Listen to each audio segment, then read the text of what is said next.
আমার বক্তব্য স্পষ্ট, যে কোনো মূল্যে অবশ্যই শান্তি এবং শৃঙ্খলা বজায় রাখতে হবে। কোন রকমের অন্যায় কিংবা বিয়ানি কর্মকাণ্ড আমরা বরদাস্ত করব না। দলমত, ধর্ম, বর্ণ কিংবা ভিন্ন মত যাই থাকুক, কোনো অজুহাতে অবশ্যই দুর্বলের উপরে সবলের আক্রমণ আমরা মেনে নেব না।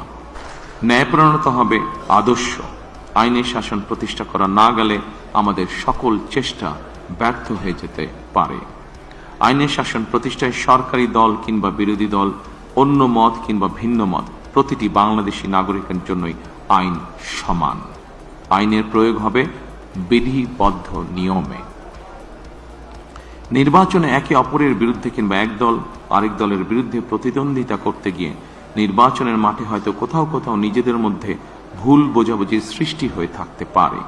তবে এ ধরনের বিরোধ যেন প্রতিহিংসায় রূপ না নেয়, সে ব্যাপারে সবাইকে সতর্ক থাকার জন্য আমি আন্তরিকভাবে আহ্বান জানাচ্ছি।